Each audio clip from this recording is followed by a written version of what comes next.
I'm going to go to my guests. We are joined with the man himself, Warwick Powell. Warwick Powell is an adjunct professor at Queensland University, professor of working at the intersection of China, digital technology, supply chains, financial flows, and global political economy and governance. Warwick, man, thank you for this. And again, I want to apologize to you for the weirdness in me. I was royally screwing up the schedule. Thank you for this. Thank you for joining me. That's all good, Jamal. Happy to be with you. Yeah, I'm just a man. I'm flawed. We might as well start at the big events that have taken place over the last few days. This is the Trump-Putin Alaska Summit. There have been various ideas on that. I have actually disagreed with Mark Sabota on that one, which is not all that. I'm going out on a limb on that.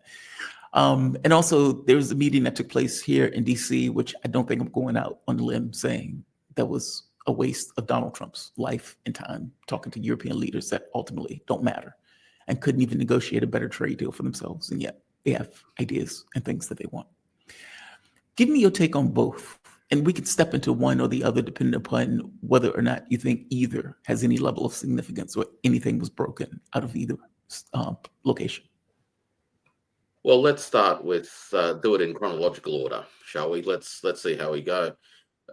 The summit in Alaska happened because of realities on the ground on the battlefield.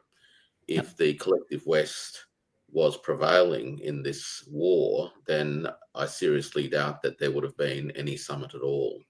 So that's probably the base reality that we need to sort of come to grips with, that set the backdrop for there to have even been this particular meeting in the first place.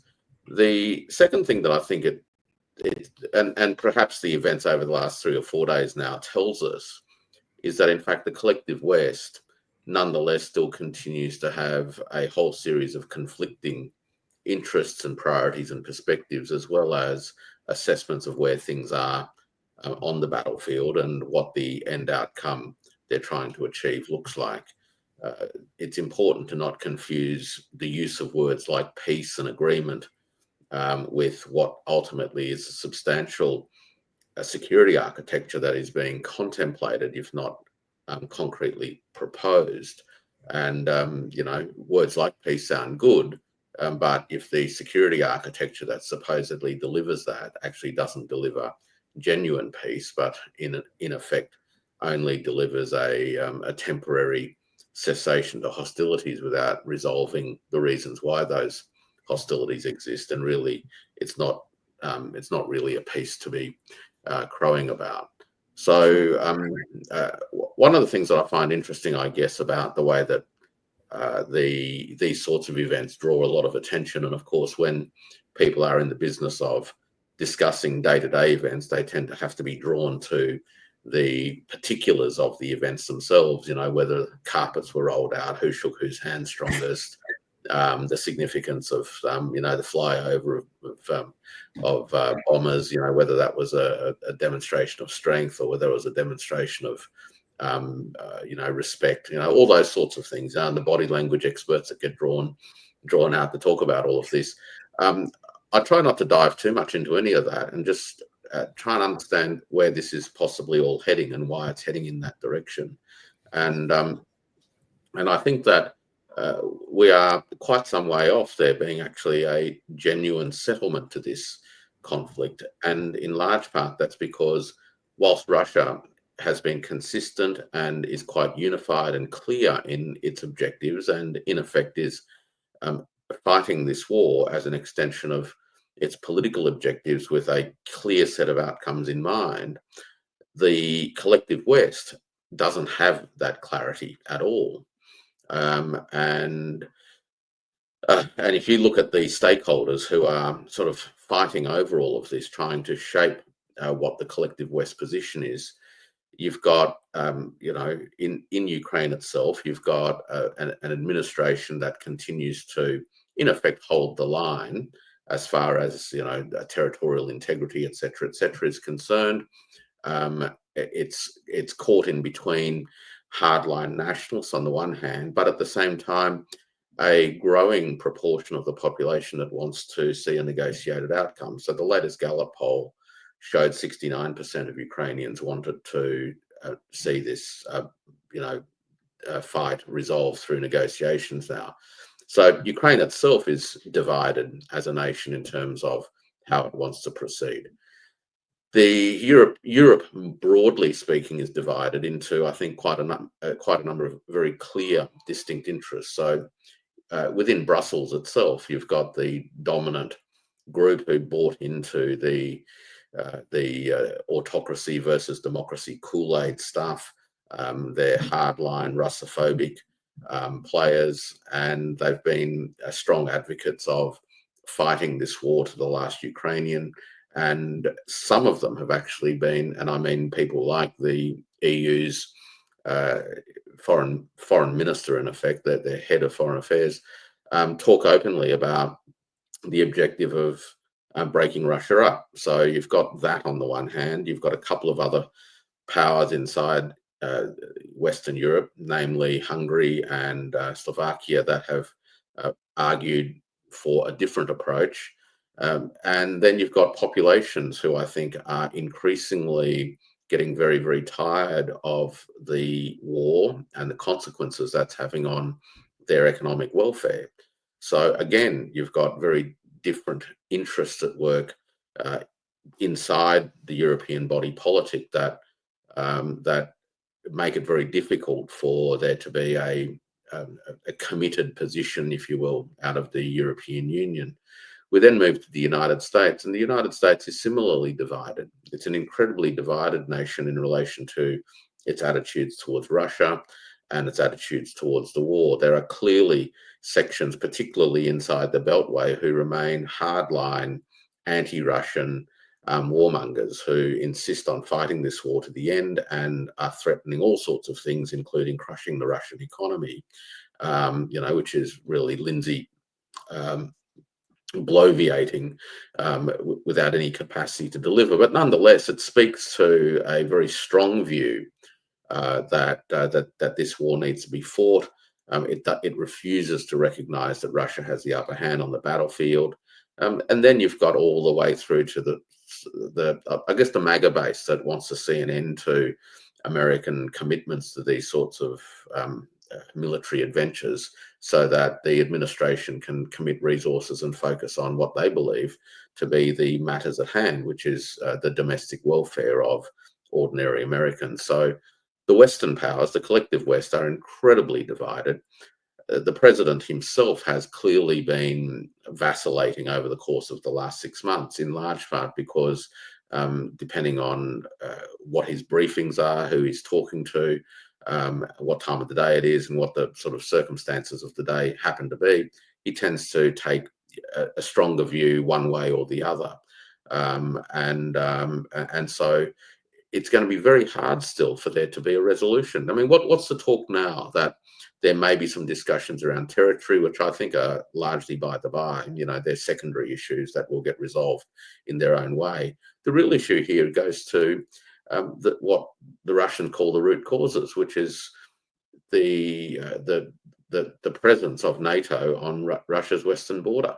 Now, if the talk of so-called security guarantees involves Western troops in Ukraine, well, you can forget about it. But this seems to be what they're talking about. And the last point I'll make, Jamal, in this rather lengthy answer, is that if the US is actually genuinely serious about bringing real peace to Western Europe, it would do two things at a minimum. Firstly, it would cease the supply of arms and related support, not only in terms of aid, but refuse to sell the arms for the purposes of prosecuting this war. That's the first thing it would do. The second thing it would do is actually engage the Russians in a serious discussion about a pan-European security architecture that transcends the problems that have been caused by NATO continuing its existence after the end of the Cold War. Now, I'm not sure that the United States is actually up for either of those things. And because of that, I remain a little bit skeptical that this move to try to explore this question of peace ultimately is going to get anywhere, because the Russians themselves, I think, have been very clear as to what they seek to accomplish. They are in a position to continue doing this on the battlefields, and there is no reason why they won't continue doing this if their concerns are not satisfied around the table. Agreed. People calling this peace, I think, are missing the point. I don't think this is peace at all. I think all things being equal, I agree with you that there's a context taking place on the battlefield where the Ukrainian military is weakening. And you could see it in the breakthroughs that have taken place. You could see it in the 400,000 people who have deserted, the 1.5 million or whatever that number is that have been killed, the push that has been taking place where they can't fill their gaps. I think somebody gave Trump an actual briefing, and Donald Trump says, hey, between this falling apart versus me taking a tactical withdrawal of the situation, effectively trying to get some kind of deal, whatever the deal is, I would take the deal. But as you point out, you're taking a deal while still saying, I'm going to sell weapons to Europe in order for Europe to take over the conflict. In fact, right here, they asked Donald Trump about security architecture and all of this other stuff. And Trump proudly bragged, like, look, I am selling Europe weapons. I'm not going to get involved. Right here, I'm going to give them good protection, but all things being equal, this is the whole division of labor thing, that the United States has other issues that it wants to deal with. It can't fight wars across the board anymore. And so now it's like, we need you to effectively deal with the Russians, and the Europeans don't seem to be on board for it. But we will give. This is Trump answering this question about, hey, what's going on in regards to the United States and Europe? Can you explain the decision to offer Ukraine Article 5 like security guarantees, but stop short of pushing for their full membership? Yeah, well, we haven't done anything on that yet. If you look back and you go back long before President Putin, it was always a statement that they would never allow Ukraine into NATO. So that was a statement that was made, but we haven't discussed any of that yet. We're going to be discussing it today, but we will give them very good protection, very good security. That's part of it. And the people that are waiting for us, I think they're very like-minded. They want to help out also. Now, that is not exactly the video that I wanted, but it is close enough to the video. In the other one, he points out, look, we will give them really good security, but this is Europe's issue. This is not our issue anymore. This is not for us. So he points out, look, we will be dictating terms in Europe, even though we might not be involved. So I agree with you. I mean, what does that mean in terms? Please. Well, the sad part about all of this is that, it does take two to tango, and the two principal belligerents here is the United States and Russia. It has been the case since 2008, when the United States has largely, exploiting relative weakness in Russia after the end of the Cold War, pursued a policy that many at the time actually warned would be disastrous. And it wasn't Russians who were warning that it would be disastrous. It was many in the American security establishment who could see that this would provoke Russia to a point where a military response would become, in effect, inevitable. And this is precisely where we've ended up. And so the United States has been leading this war from the rear for a long time. Ever since at least 2014, it has been assisting Ukraine's military to develop NATO-level competencies through the provision of training and ultimately through the provision of equipment. Trump himself bragged about being the first to provide Ukraine with offensive weapons by virtue of the Javelin. And so, this is an American war. America has had the luxury of fighting this war with other people's bodies by and large. But nonetheless, it is a war that has been led by the United States through NATO de facto, because there are no official NATO troops on the ground, and Ukraine and Ukrainians, taking the brunt of the damage. The war is being lost on the ground, but Ukraine's not the one losing the war. It's the collective West that's losing the war. It's just Ukrainian bodies who are which are piling up as evidence of the loss. And that is, of course, the great tragedy of all of this, given that this war, in theory, had many opportunities to be avoided. And there were certainly off-ramps even after the special military operation began.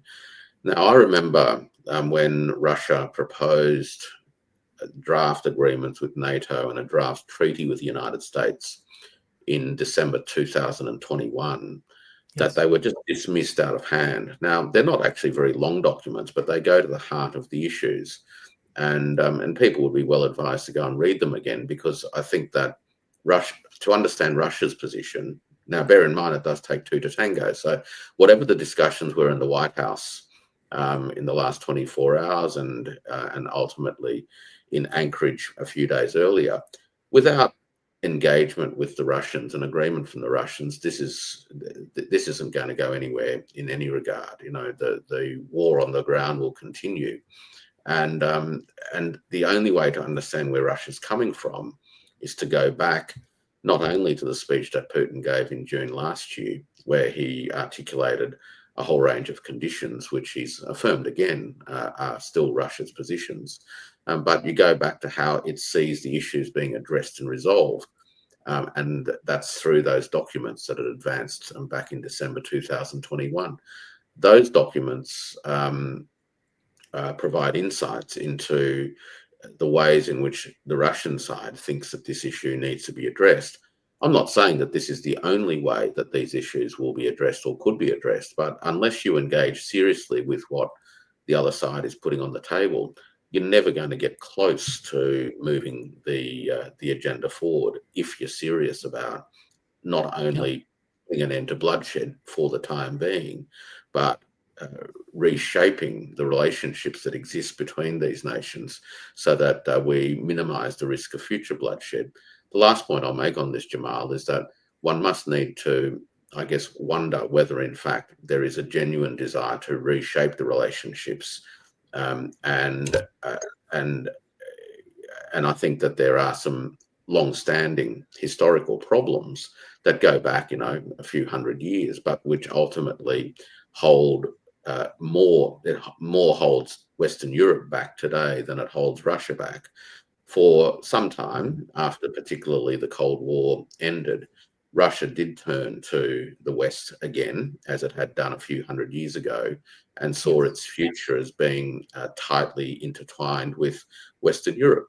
Since about 2013, 2014, particularly after the Maidan events and the events in Georgia, Russia has increasingly turned eastwards again and has in effect turned its back on Western Europe.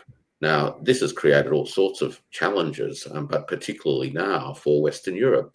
Until Western Europe resolves the Russia question from Western Europe's point of view and deals with the reality that Russia is a geographic neighbor, it's not going anywhere, and talk of balkanizing Russia and splitting it into many parts is sheer fantasy, and dangerous fantasy at that, unless Western European leaders actually confront these bigger issues. They run the risk, as they quite clearly have become, as nothing more than followers of the directions being set out of Washington and running around Washington, hoping that Washington won't militarily abandon them. Yeah, it's like daddy don't leave. It's very strange. What do you think is in their minds? Because as you point out, it's obvious, it's clear as day that the military situation on the ground is diminishing. It seems to be clear that if Donald Trump had an advantage, in every other situation where Trump had an advantage, he pressed it. He obviously doesn't have it. And yet Europe is still sitting here saying, hey, we need you to use cards that you don't have. We need you to push for stuff that you can't do. It's very delusional. Look, it's very odd. Look, a lot of people view Europe, particularly in the last few weeks, as being a humiliated vassal, and I can understand why people see it that way. But interestingly enough, as humiliated they are and as vassalized they are, they seem to be able to put a spanner in the works, which suggests that in fact they continue to hold a certain amount of agency in this process, and certainly have sufficient wherewithal to make unilateral decision making quite difficult from Washington, if Washington's intents are to try to push through some kind of a peace settlement. And this goes back to my original point, and that is that there are actually many competing voices and interests at work. There is no single leadership that is capable of bringing these actors into line quite clearly. And part of the challenge is actually herding all of these disparate priorities together to try and form a cohesive position. And I think one of the reasons why we haven't seen anything concrete from any of the discussions that have been had over the course of actually the last 6 months is because there are such massive divisions in the collective West about exactly what the end outcome should be and what the assessment of the current state of play is. You've got to remember that there are people who still believe that Russia isn't winning the war, though they are increasingly in the minority, but there are hardliners who literally refuse to believe that. There are those who believe that the only reason Russia is prevailing at the moment is because the West lacks sufficient will. So if the West provided sufficient munitions and other forms of assistance, then somehow the tide would be turned. And so they really don't see the defeat that is unfolding on the battlefield as an objective and an unavoidable reality, but really just a function of insufficient political will from the Americans.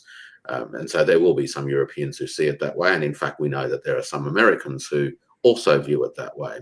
And then there's another group who accepts that Russia can't be defeated on the battlefield, but nonetheless insists that the war must go on so as to, in their imagination, somehow improve the negotiating position of Kiev. Now, that's a nonsense and it's illogical, because if you could actually turn around the negotiating position of Kiev by intensifying the war, then you might as well just keep going and not bother negotiating. And of course, they know that they can't turn it around. So that whole line about improving the negotiating position is a total furphy. It's entirely misleading.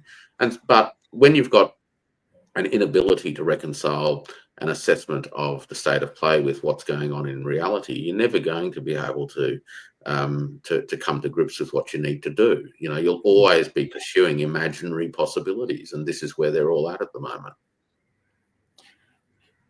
This is a difficult question to answer, but I'm just curious in your take. What do you think Trump's mind is in this?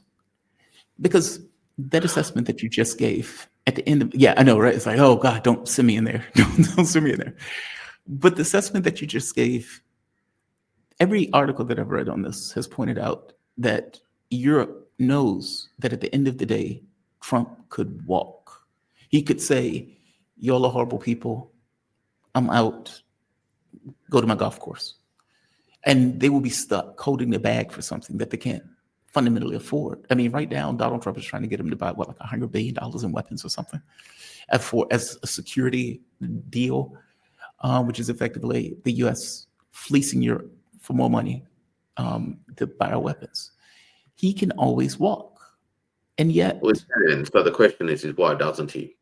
Right. And the notional walk-away power goes to my point, and that is that if the US was serious about actually bringing this conflict to an end and doing it rather quickly, the most effective way I can do it is to actually stop enabling it to happen. And so the question you ask is why doesn't it? Exactly. Not so long ago, there was a temporary cessation of provisioning of equipment, and it lasted for about 5 days or a week or so from memory. And then the tap got turned on again, another $50 million or whatever it was.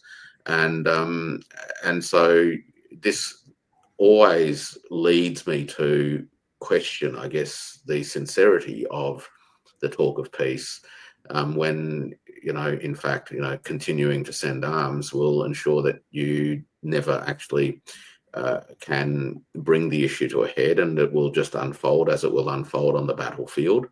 And at some point or another, sometime down the track, the result becomes clearer and clearer and clearer. What's the breaking point in all of that? Well, there's a few that you could imagine. One is that the Western military-industrial complex system simply can't keep up with the need, and we're seeing that anyway today. So even when there are promises of paying for things, come onto the table, the reality is that the military-industrial complex in the United States is already many years behind in fulfilling orders. And so what's it going to do? Is it going to prioritize orders being placed by the Europeans ahead of orders being placed by others? Well, it might have to, but if it does that, it means that it is deprioritizing other theaters that Washington thinks are actually more important. Does it take resources away from provisioning its allies in and around the South China Sea, for example, and provide the Patriot systems that Zelensky is wanting as part of the so-called security guarantees? Is this what's going to happen? Well, the reality is that it doesn't matter how much money gets put on the table. The production system can only make so many things on a given day, and so the United States is stuck with production systems that are incapable of fulfilling all of these requirements anyway. So where are we at?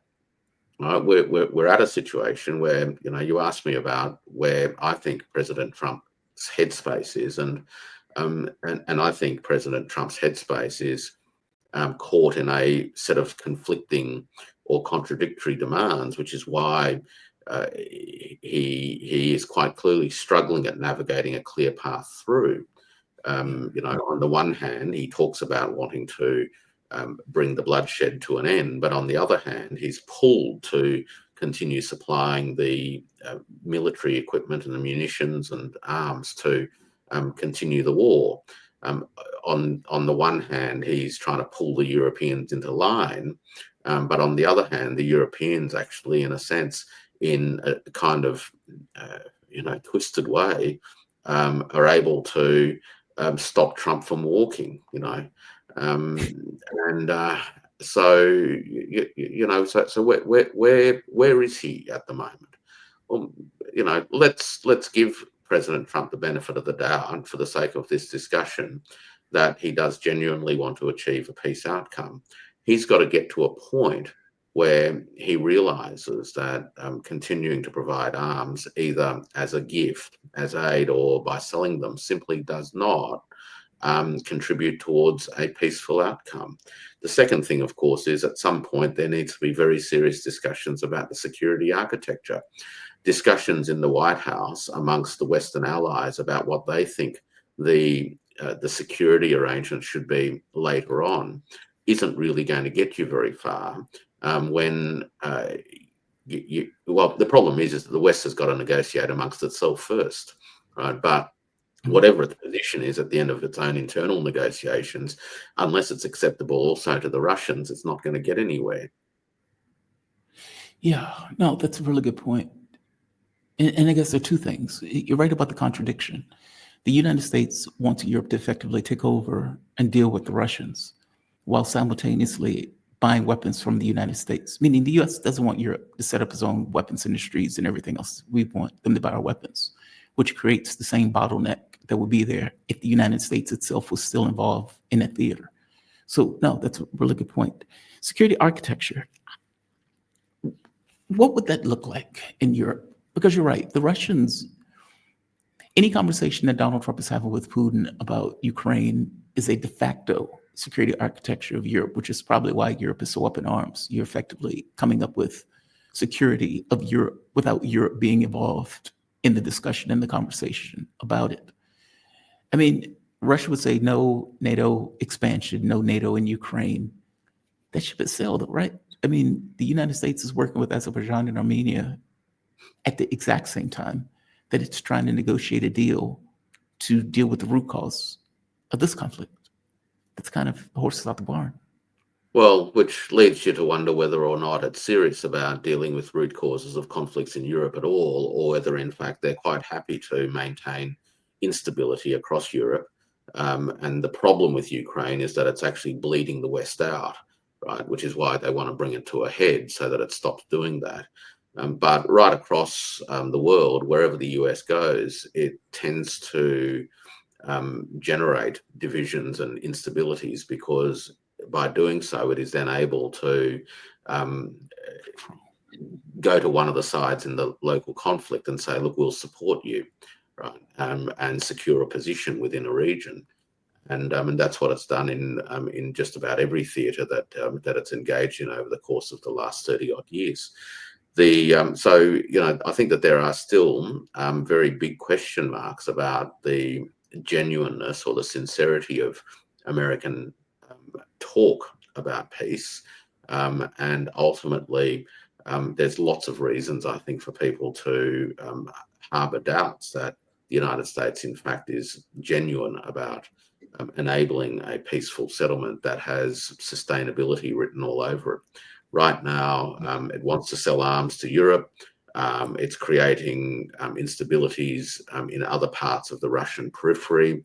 And in fact, I think that there is a part of the American political establishment that would actually be quite happy to walk away from the European conflict, provided that the Europeans continue fighting it. J.D. Vance himself said about a week or so ago that American taxpayers don't want American taxpayers' money being spent on Ukraine. But if the Europeans want to keep buying the kit from the Americans and continue using that kit to fight the war against the Russians, then the Americans would be happy to oblige. And I think that that was a very telling comment from Vice President Vance, because it starts to tell us the extent to which the Americans are actually interested in peace, or whether the Americans are actually interested in not being directly responsible for the debacle, but nonetheless want to profit from it. It's that. I mean, look, it was honest, right? Like, it was an honest comment. Well, President Trump himself has said the same, right? Which is, you know, we're not going to give you anything, but if you want to buy it, we'll happily sell it to you. So whenever anybody's offered to buy something from the military-industrial complex, President Trump's all over it. He's happy to sell anything. And so again, you know, the question arises as to whether or not this is a sincere effort to bring peace to this part of the world, or whether in fact it's an effort to extricate the Americans from the debacle, to alleviate the Americans of being blamed for another historic strategic military defeat, and enable them to move on relatively unscathed. This is not dissimilar to Vietnam. The debacle in Afghanistan, of course, was a 20-year embarrassment.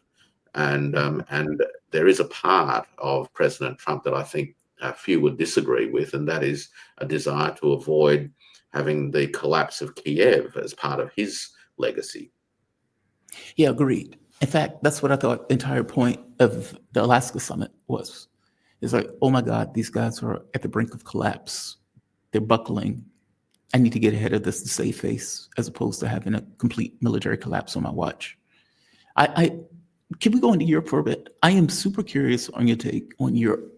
Europe has been spending extra money on oil because of the Nord Stream pipeline being blown up, not to mention the sanctions. So in some cases, they've been paying 5 times more from the United States, and they've been paying a markup for either India, that magically found oil from somewhere, and for that matter, Saudi Arabia. So they have, just from an energy standpoint, their costs have skyrocketed. From the standpoint of weapons, the United States have been selling the weapons hand over fist. They've been spending billions, like hundreds of billions of dollars to buy those weapons. So not only energy, you also have weapons and the money that's spent fleeing out of Europe. They don't see that on some level they're being fleeced, that the U.S. is taking advantage of the situation. They don't seem to see it. No, because I think the European political leadership in Brussels is fully committed to this particular ideological story, and consequently everything else is secondary to it or subordinate to it. And this is why I think that we are starting to see some very important and potentially game-changing divisions in the European body politic, both between some nations, as we know, I mentioned a couple earlier, but also because populations in these countries are reaching a breaking point. The economic fortunes of many of the countries and the communities in them, the employment prospects for people, their quality or standard of living, it's all diminishing. And continuing to fight this war is understood by many people as the principal reason why their economic circumstances are getting worse by the day. And they want an end to it. They want their issues prioritized, whether it's energy security, energy costs, inflation, cost of living, housing, better healthcare in the UK, you name it. And people are well and truly fed up with a Brussels leadership that I think is increasingly out of touch. The problem they have is that institutionally, the ordinary masses have very little power. And so you've got a Brussels bureaucracy, the European Commission, that is essentially a law unto itself. And, how this will play out will, I think, depend a bit on how bad things get in terms of the quality of life that people have across these European countries. And if it gets bad enough, then maybe we'll see a significant turning point in terms of the politics of Europe that will change the institutional setup and the priorities that are coming out of the European Commission in Brussels. But the European Commission and NATO have really become peas in a pod, so much so that the folk who went to this meeting you've got Ursula von der Leyen attending a meeting, and she's supposedly from the economic European Commission, and yet there she is, and in fact one of the main cheerleaders of the war. And so the military issues and the economic issues institutionally have become blurred. They've largely become one and the same thing. And none of this is actually in the interests of the vast majority of ordinary people, working people in any of the countries in Europe itself. And yet they took this course and they continue this course. Is it the issue? Is the issue that you think it's something? Well, there are two things. One has to do with Trump and what may be in his mind. The other has to do with Europe in and of itself. In Trump's case, Trump said something in the press conference when he was in Alaska that I think was really telling, where at one point he said, "Look at what I have to deal with." And I've heard him give speeches before where he's alluded to effectively this kind of insecurity about being attacked for, quote unquote, working with the Russians. And so it's very possible that regardless of what's in his mind, his concern is, I don't want to be blamed and I don't want to be seen as if I'm too obsequious to the Russian government in trying to settle the deal. Hence, when Zelensky, I don't want to push Zelensky, I don't want to push Europe, even though I have the capability to walk. I don't want to do that because I don't want the media to effectively attack me for it. I think it's insecurity on some level. I mean, yes, I agree with you. I don't think he wants to end the war, but I think insecurity plays a lot into this with Trump. Give me a take on that before getting to the European part. Look, quite clearly, there's a part of the American political culture that remains incredibly hostile towards Russia. And there are some inside his own party, particularly in the Senate, who are also incredibly hostile towards Russia. And I think he's mindful of that. His authority, the authority of the bully pulpit, so to speak, I think has probably diminished a little bit from 6 months ago when, from 21st of January to now. So it's 7 months. And it has diminished because there are things that haven't necessarily worked out as planned or as promised. And he simply doesn't have the sort of authority that comes with that, with the early stages of the honeymoon when you first inaugurated and come sweeping in with your agenda. Had he actually made the hard calls on the 21st, 22nd of January to stop providing arms and calling an end to American involvement in this war, he would have had a far better chance of dragging the naysayers in his own party across the line, and of course in that process being able to deal with his domestic political opponents, not the ones in his own party, but the ones sitting on the other side of the political fence. I think he's in a more difficult position today than he was 6 months ago, and so is more sensitive to being exposed on that flank. The Europeans, of course, have just a deep-seated Russophobia that I think is one of a number of factors that, in effect, holds them back. The other one is a deep-seated Orientalist xenophobia as well. You know, the idea that Western Europe is no longer the pinnacle of human civilization is something that many people in Western European leadership simply haven't come to grips with, and so here they are, hostile to the two of the major economic forces on the Eurasian continent, India being the third one, and ultimately leaving themselves with no choices, right? This is the remarkable thing about where Brussels has taken itself, is that it's boxed itself in to an environment where it actually has very, very few choices at all. And economically, it's got very, very few options at this moment in time under the current political leadership and institutional structures. And yet this particular setup is what's killing them. It's undermining economic competitiveness. It's destroying foundational infrastructure and services. It's leading to hollowing out of industries that will never come back once they're gone. And of course, it's catalyzed a whole bunch of migration problems that many people within Western European societies are also very concerned about. And yet they seem to be totally deaf or blind to these issues.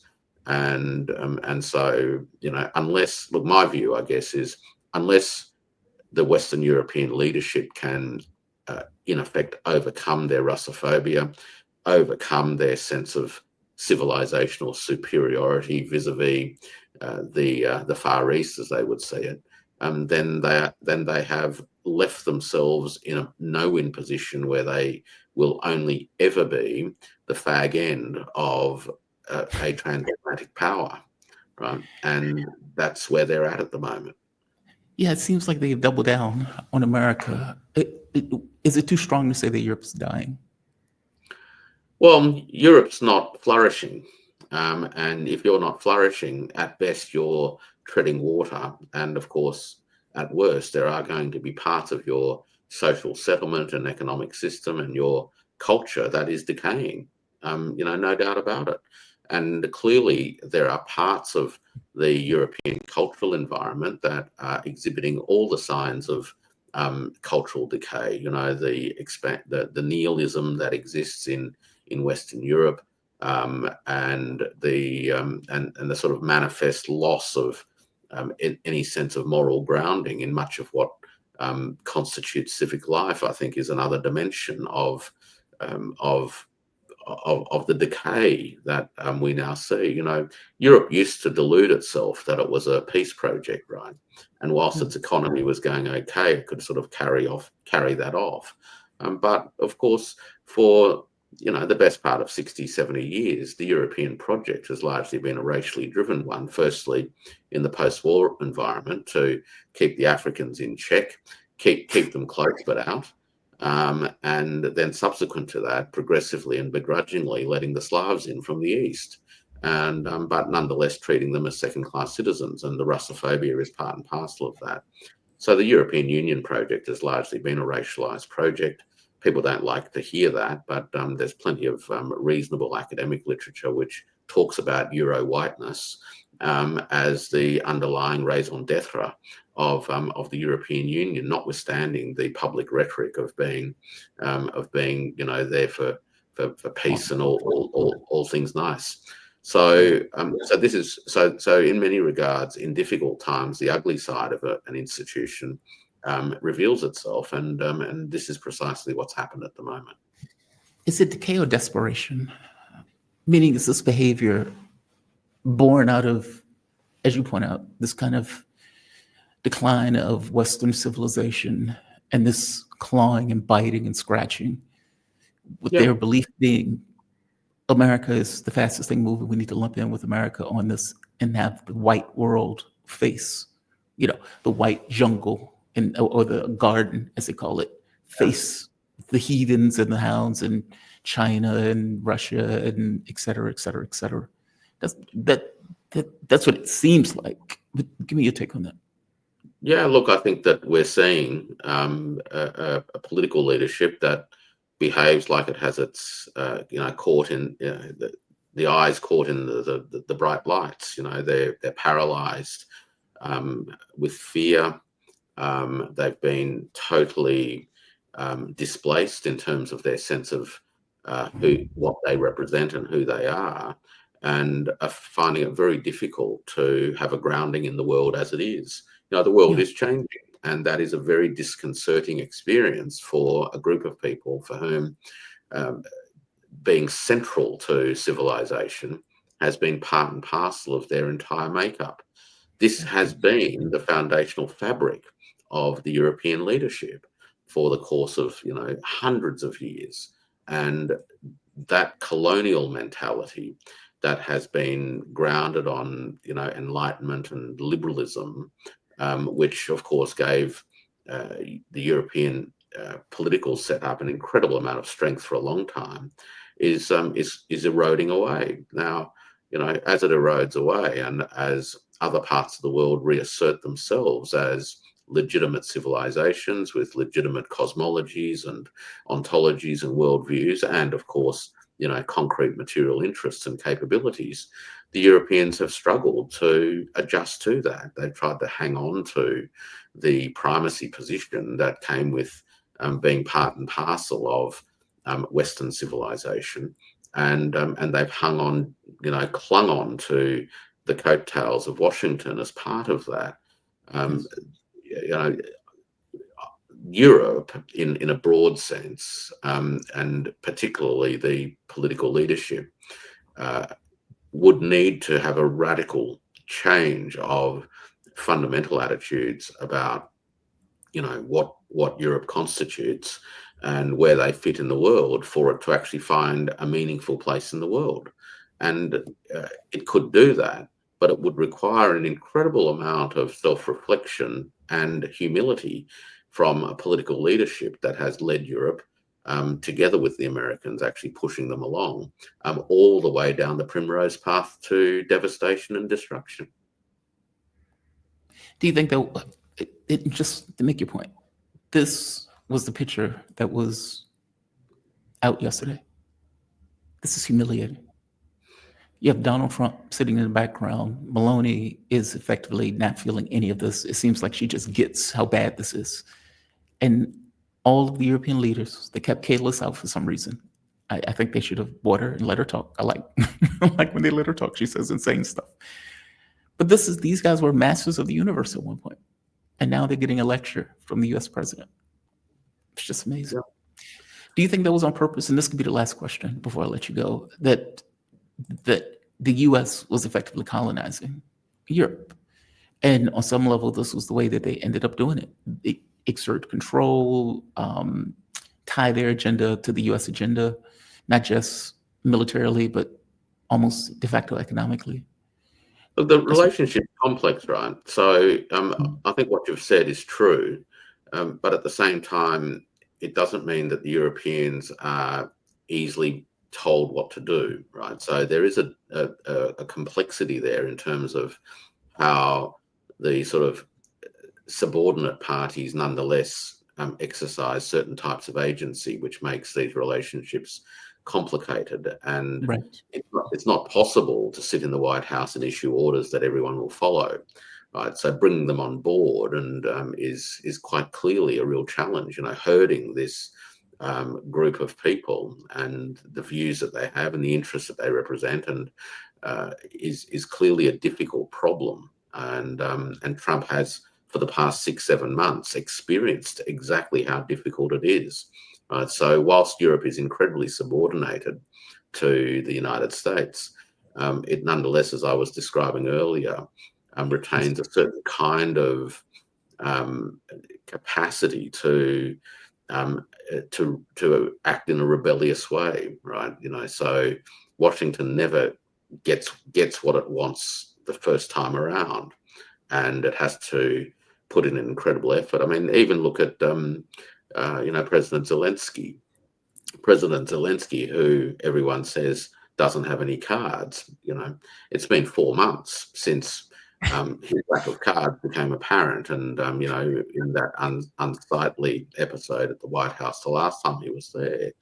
But look what happened after he left. Well, he continued getting arms. So whilst he had no cards, he still got what he wanted. Now, how do you explain that?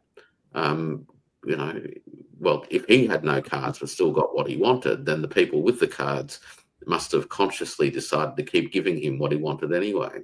Yeah. Alternatively, he was able to exercise some kind of influence to, directly or indirectly, to continue advancing or holding his own agenda, to remain relevant in the process. And so far, he's actually been incredibly successful at doing that, especially for a guy that many people said, literally has no cards, and they've got plenty of other bad things to say about him as well. But yet, he has been able to mobilize an incredible amount of resource in ways that he's clearly wanted. Such a good point. And by the way, I agree with you on that. I think he does have some degree of agency that he's been able to articulate. Warwick, thank you for this. Oh, I always love these conversations. Warwick Powell, he is an adjunct professor at Queensland University, a professor working on the intersection of China, digital technology, supply chains, financial flows, and global political economy and governance. You have a fantastic rest of your night. Thank you for this. I really appreciate it. No problems, Jamal. Pleasure to be with you. Thank you. Bye-bye. All right. Warwick is fantastic. Let's go to another fantastic